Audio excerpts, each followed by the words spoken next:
नमस्कार, मैं हूं आपके साथ अंकिता बाल। बुलेटिन की शुरुआत करते हैं। मुख्यमंत्री नायब सिंह सैनी ने कुरुक्षेत्र के गांव बिहोली में राजकीय पशु चिकित्सक पॉली क्लिनिक के उद्घाटन करने उपरांत उपस्थित जन को संबोधित करते हुए गांव के विकास कार्यों के लिए 21 लाख रुपए की घोषणा की है। किसानों को प्राकृतिक खेती अपनाने के लिए प्रेरित करते हुए मुख्यमंत्री ने कहा, इससे न केवल मिट्टी की उर्वरकता बनी रहती है बल्कि स्वास्थ्य पर भी सकारात्मक प्रभाव पड़ता है और साथ ही 30,000 रुपए तक की सब्सिडी प्रदान कर रहे हैं, जो कि गौ आधारित जैविक विधियों को अपनाकर टिकाऊ कृषि की दिशा में आगे बढ़ सके।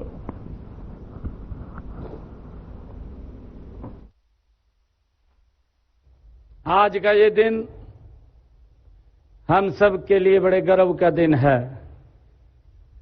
मुझे खुशी है कि आज एक ऐसा स्थान हमारे यहां इस क्षेत्र के अंदर जुड़ा है जिसका आज उद्घाटन हुआ है कि हमारे किसान भाइयों को, हमारे श्रमिक भाइयों को जो एक रोजगार का भी साधन ये साथ में चलता है और ऐसा रोजगार है कि जिससे व्यक्ति अपने पूरे परिवार को आगे बढ़ा सकता है। आज इस पशुपालन विभाग के द्वारा ये राजकीय पशु चिकित्सालय आज इसका उद्घाटन हुआ है। इसके लिए मैं आप सबको बहुत बहुत बधाई देता हूं, शुभकामनाएं देता हूं। मुझे ये भी खुशी है कि जो ये पशु चिकित्सालय यहां खुला है, इस पशु चिकित्सालय में जिसके ऊपर 4,67,00,000 रुपया खर्च आया है और यहां पर ये हॉस्पिटल सभी आधुनिक सुविधाओं से ये सुसज्जित है। यहां पर्याप्त संख्या में डॉक्टर भी हैं, यहां पर ऑपरेशन थिएटर भी है, यहां पर लेबोरेटरी भी है। लेबोरेटरी के साथ साथ यहां पर पशुओं को अगर कोई फ्रैक्चर आ जाता है तो एक्सरे मशीन भी है। ये पहला ऐसा हॉस्पिटल जिसमें सभी सुविधाएं इसमें सुसज्जित हैं, क्योंकि ये बड़ा हॉस्पिटल यहां पर आज आप लोगों को समर्पित हुआ है।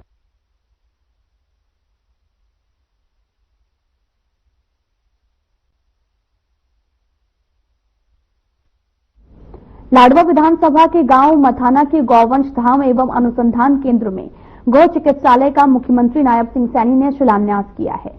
मुख्यमंत्री ने भूमि पूजन कर निर्माण कार्य का शुभारंभ किया, गौ सेवा भी की। उन्होंने आधुनिक गौ चिकित्सालय के निर्माण के लिए 21 लाख रुपए सहयोग के तौर पर देने की घोषणा की है और उन्होंने कहा कि मथाना में गौशाला और आधुनिक पशु अस्पताल के निर्माण से बेसहारा गौवंश सड़कों पर नहीं घूमेंगे, साथ ही बीमार गौवंश का इलाज भी होगा।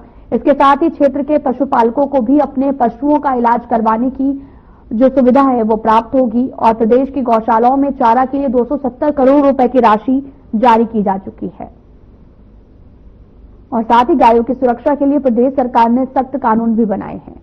मुख्यमंत्री को गांव मथाना की सरपंच अंजना देवी ने गांवों की मांगों का मांग पत्र सौंपा है। कार्यक्रम के बाद मुख्यमंत्री नायब सिंह सैनी ने उपस्थित लोगों की समस्याएं सुनी, शिकायतों को सुना और अधिकारियों को उनके समाधान के निर्देश भी दिए हैं।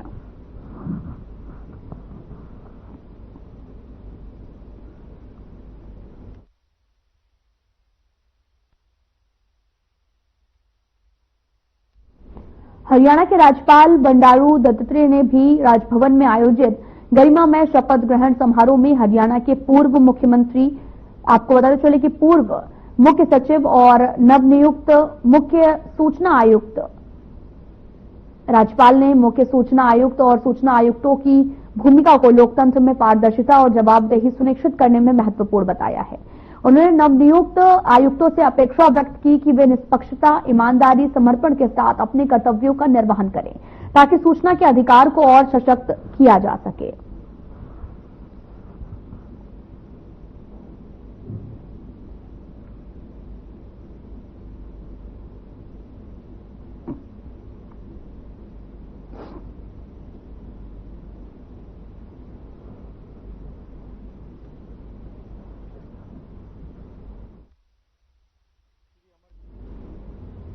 हरियाणा स्टाफ सिलेक्शन कमीशन ने HSSC में कॉमन एलिजिबिलिटी टेस्ट यानी कि CET के नोटिफिकेशन जारी कर दिए हैं।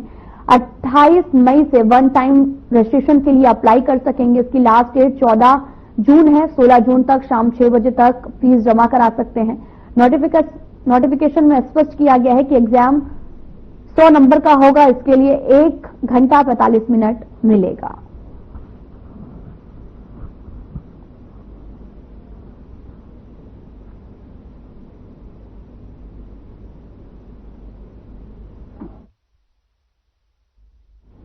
खबर कलावली से है, जहां पर उपमंडल अधिकारी सुरेश रावेश का तबादला कलावली से कैथल में हुआ है और 42 HCS अधिकारियों की सूची आई है। हालांकि किसी उपमंडल अधिकारी की नियुक्ति नहीं हुई है।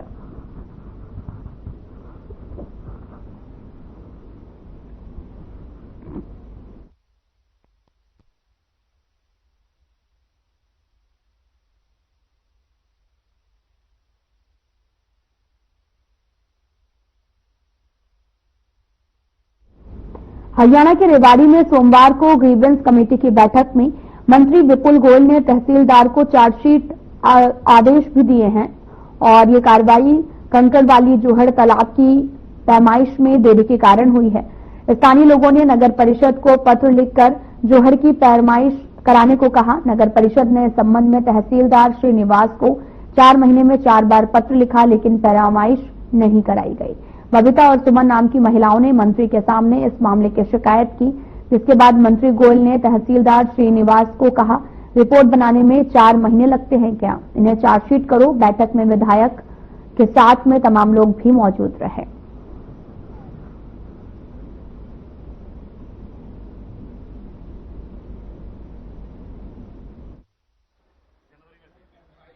जिला कष्ट निवारण समिति की बैठक थी, जिसमें 3 तो पेंडिंग वो थे और आज 18 जो है नए मामले आए हैं, उनको संज्ञान में लिया गया और उनका जो भी उचित निर्णय था वो करने का काम किया गया।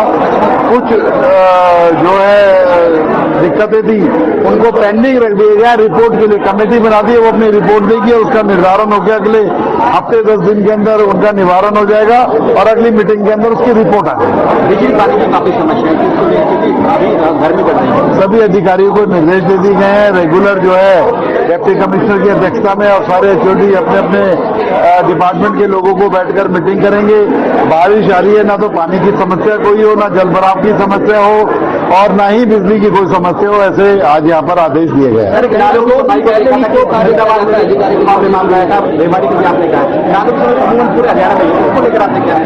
जो नालों की समस्या के बारे में जो कहा पूरे हरियाणा के अंदर सर वहाँ पर पानी की सप्लाई प्रॉपर नहीं होती है। कभी मोटर खराब हो जाती है, कभी कुछ खराब हो जाता है और लोग 4-4, 5-5 दिन तक पानी नहीं आ रहा।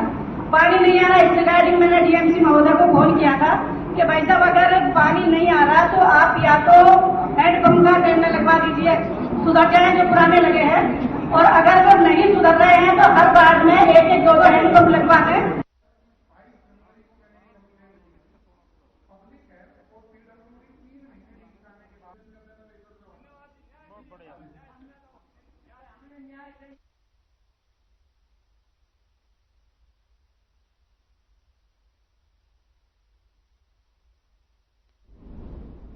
मुख्य सचिव अनुराग रस्तोगी ने सोमवार को चंडीगढ़ में राज्य सर्वोच्च समिति की 30वीं बैठक की अध्यक्षता करते हुए अपराध और अपराधी ट्रैकिंग नेटवर्क और सिस्टम की प्रगति की समीक्षा के दौरान जानकारी देते हुए बताया कि अक्टूबर 2024 से प्रदेश ने प्रगति डैशबोर्ड पर लगातार 100% अंक हासिल किए हैं। वो डिजिटल अपराध ट्रैकिंग और डेटा प्रबंधन में प्रदेश के शीर्ष प्रदर्शन को दर्शाता है। जून 2021 से पिछले 46 महीनों में राज्य ने 35 बार शीर्ष स्थान प्राप्त करने पर निरंतर प्रभावी है और साथ ही हरियाणा पुलिस हर समय पोर्टल पर उपलब्ध नागरिक सेवाओं के लिए सेवा का अधिकार डैशबोर्ड पर 10 में से 10 अंक प्राप्त किए हैं।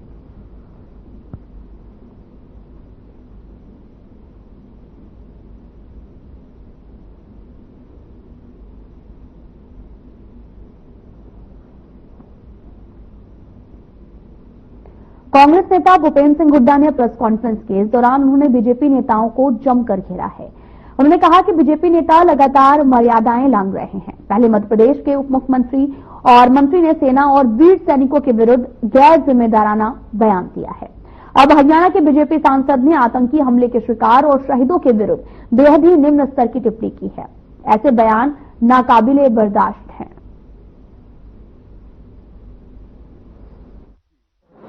जिम्मेवार पद पर बैठ के जिम्मेवारी से बात करनी चाहिए।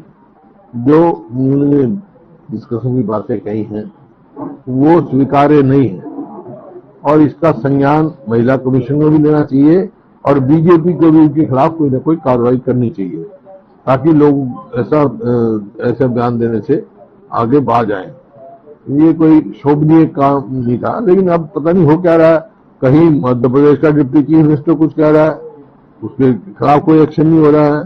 कहीं वो उनके मंत्री शाह कह रहे हैं, उनके खिलाफ एक्शन नहीं हो रहा है। अब ये समझ में नहीं आ रहा है कि क्या हो रहा है।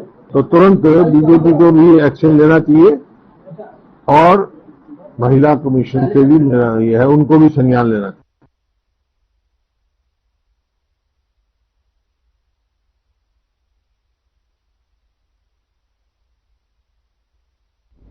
बीबीएमबी से जुड़े मामले पर हाईकोर्ट में सुनवाई हुई है, जिस पर हाईकोर्ट ने अपना फैसला सुरक्षित रख लिया है। बीबीएमबी के वकील राजेश गर्ग ने कहा कि हमारी ओर से हाईकोर्ट में जवाब पेश कर दिया गया है और पंजाब सरकार ने अपना जवाब पेश किया है। पंजाब सरकार ने 2 मई को दिल्ली में हुई बैठक पर सवाल उठाए थे, लेकिन हमने भी ये साफ कर दिया कि पानी के बारे में को लेकर बीबीएमबी ही जिम्मेदार है और राज्य सरकार इसमें हस्तक्षेप नहीं कर सकती है, जिस पर पंजाब सरकार ने भी अपने जवाब पेश किए हैं और इसको लेकर हरियाणा और केंद्र की ओर से जो भी जवाब दाखिल किए गए हैं, हाईकोर्ट ने फिलहाल फैसले को सुरक्षित रख लिया है और हाईकोर्ट की ओर से जल्द ही फैसला भी सुना दिया जाएगा।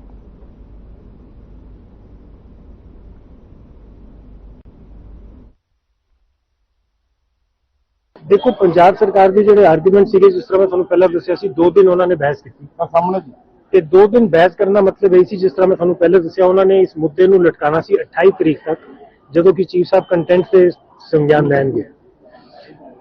2 दिन बहस करने तो बाद ਅੱਜ सेंट्रल गवर्नमेंट और भाखड़ा ਦੀ बहस वास्ते ਸੀਗਾ, लेकिन ਅਸੀਂ अपनी बहस ਅੱਧੇ ਘੰਟੇ ਚ ਇਹਦੇ ਚ ਖਤਮ ਕਰਤੀ।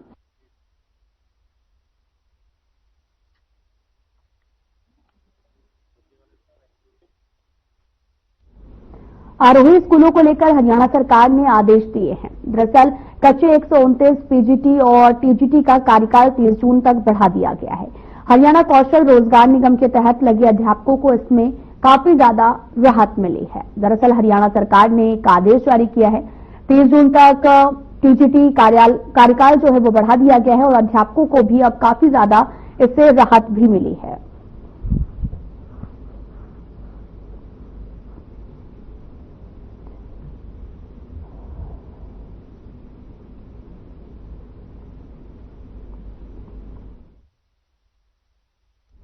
हरियाणा अध्यापक पात्रता परीक्षा की तिथियां घोषित हो चुकी हैं और ये जो परीक्षा है वो 26 और 27 जुलाई को होनी है। इस परीक्षा के फॉर्म हालांकि पहले ही भरवाए जा चुके हैं।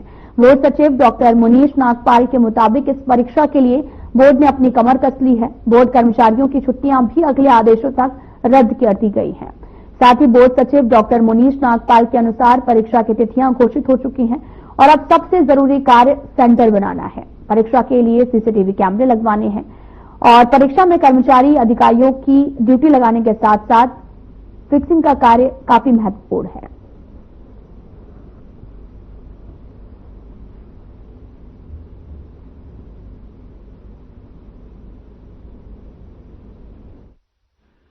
इसमें बताना चाहूंगा कि हरियाणा विद्यालय शिक्षा बोर्ड द्वारा और हरियाणा सरकार द्वारा हरियाणा विद्यालय शिक्षा बोर्ड को जिम्मेवारी दी गई है 26 और 27 जुलाई को एचटेट आयोजित करने के लिए।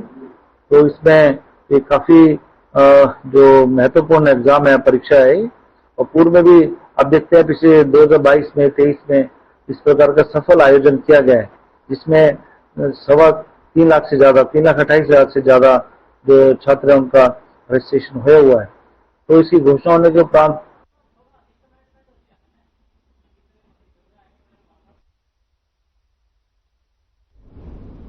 Haryana welfare society for person with speech and hearing empowerment, आपको बताते चले कि इस तरफ से जो बधिर युवाओं को रोजगार के अवसर उपलब्ध कराने के उद्देश्य से आपको बताते चले कि गुरुग्राम के सेक्टर 15 पार्ट 2 स्थित कार्यालय में एक विशेष प्लेसमेंट ड्राइव का आयोजन हुआ।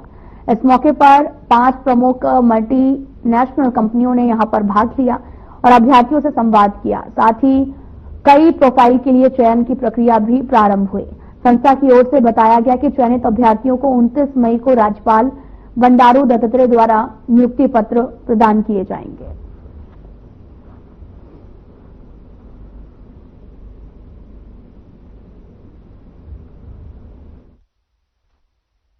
आज गुरुग्राम सेंटर में हमारा जॉब फेयर मेला है और जिस तरीके से आप जानते हैं कि हमारी जो सोसाइटी के प्रेसिडेंट है वो हमारे ऑनरेबल गवर्नर ऑफ हरियाणा है और 29 को वो हमारे बीच में आएंगे और हमारे बच्चों को आके जो आज हमारे बच्चे इंटरव्यू देंगे उन बच्चों को जो जॉब्स मिलेंगी उनको अपॉइंटमेंट लेटर उनके हाथों मिलेगा। आज हमारे बीच में कुछ कंपनीज हमारे बीच में आई हैं जो हमारे बच्चों को जॉब्स दे रही हैं। Delivery company, Flipkart, Amazon, HNG और फ्रंटियर ग्रुप।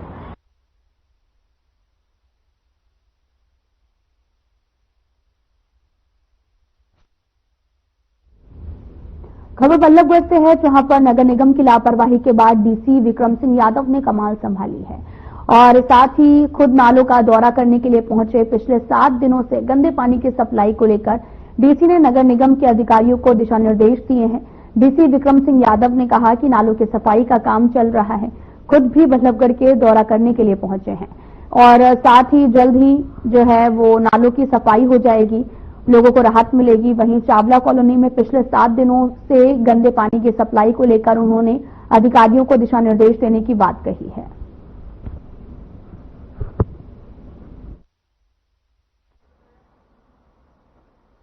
आज पूरे शहर में हमने दौरे करे हैं, जो फ्लड से रिलेटेड जो हमारे काम चल रहे हैं, नालों की जो सफाई चल रही है, तो वो हमने उनका मुआयना करा है। तो कार्य चल रहे हैं, प्रगति पर है। कुछ जगह थोड़े इश्यूज थे, एनक्रोचमेंट के हों चाहे बाकी इश्यूज हों, तो वो दूर करने का निर्देश दिया कंसर्न डिपार्टमेंट को। तो ये जो आने वाली बारिश रहेगी उसमें हमारी कोशिश है कम से कम जल भराव हो और जल्दी जितना जल्दी हो पाए डिस्पोजल हमारे काम करें और जो हमारे नाले हो गए या फिर जो हम कहें आगे बुढ़िया नाला या गोची नाला, तो उसमें पानी जल्दी जल्दी उसमें डालें।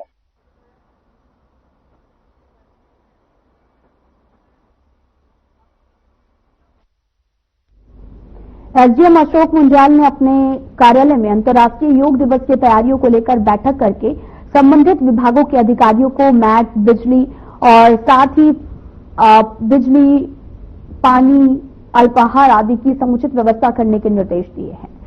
और इस अवसर पर इंद्री एसडीएम अशोक मुंजाल ने कहा कि अंतर्राष्ट्रीय योग दिवस के अवसर पर उपमंडल स्तरीय कार्यक्रम का आयोजन 21 जून को सुबह 7 से 8 बजे अनाज मंडी इंद्री में किया जाएगा।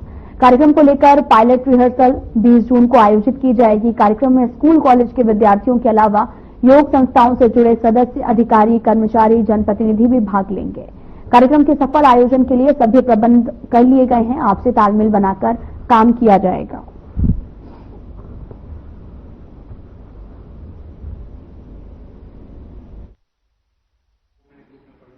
हमारा जो 21 जून 2025 को है अंतर्राष्ट्रीय योग दिवस मनाया जाना है, तो उसी संबंध में आज सभी विभागों के अधिकारियों को बुलाया गया था यहाँ पर ताकि इसकी तैयारी शुरू की जा सके। तो हमारा आज से वैसे कार्यक्रम शुरू भी हो चुका है। 26 तारीख से सभी जो स्कूलों के पीटीआई टीचर है और डीपी हैं, तो उनको आज से ही ट्रेनिंग दी जा रही है ताकि ये जाके सभी स्कूलों में योग करवाएं। इन सभी को ट्रेनिंग दी जाएगी योग विशेषज्ञ द्वारा। तो आज से स्टार्ट जहां पर फरीदाबाद में कोरोना संक्रमण का एक और नया मामला सामने आया, जिसमें जिले में संक्रमितों की कुल संख्या अब 4 हो गई है। और साथ ही मुख्य चिकित्सक अधिकारी डॉक्टर जयंत आहूजा ने बताया कि पहले के तीनों संक्रमित मरीज पूरी तरीके से स्वस्थ होकर घर लौट चुके हैं, जबकि चौथा मामला हाल ही में सामने आया है। डॉक्टर आहूजा ने बताया कि अब फरीदाबाद के सिविल अस्पताल में कोरोना की टेस्टिंग की सुविधा भी शुरू कर दी गई है। अस्पताल प्रशासन ने जांच के लिए विशेष व्यवस्था की है। कोरोना टेस्टिंग किट उपलब्ध कराई है और एक चिकित्सक को विशेष रूप से इस काम के लिए नियुक्त किया गया है।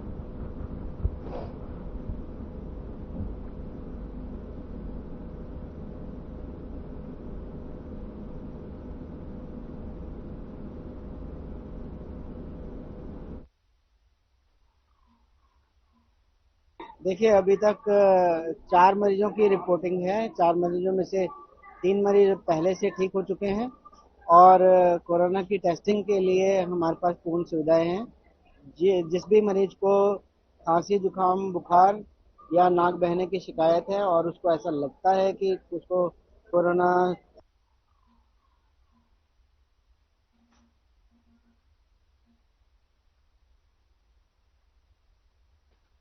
फरीदाबाद के गटखल तहसील में एक महिला से 12 लाख रुपए की ठगी का मामला सामने आया है। महिला को एक ऐसा मकान बेच दिया गया जो पहले से ही बैंक में गिरवी रखा गया था। इस पूरे मामले में आपको बताते चले कि मकान बेचने वाली महिला के साथ साथ नीलम नाम की महिला और सब रजिस्ट्रार गटखल की मिलीभगत सामने आई। पीड़ित महिला ने बताया कि उन्होंने 21 अगस्त 2024 को सुषमा पांडे नाम की महिला से 12 लाख रुपए में एक मकान जो है वो खरीदा गया था। सुषमा पांडे ने रजिस्ट्री में यह लिखा था कि यह मकान किसी भी लोन या फिर देनदारी से मुक्त है, लेकिन स्मॉल फाइनेंस बैंक लिमिटेड और डीसी ऑफिस के अधिकारियों की टीम उनके घर पर आई है और मकान के दरवाजे पर कब्जे का नोटिस भी चिपका दिया है और उस पर लोन चल रहा है जो अब तक नहीं चुकाया गया है। बैंक अब इस मकान पर कब्जा लेने की प्रक्रिया शुरू कर चुका है।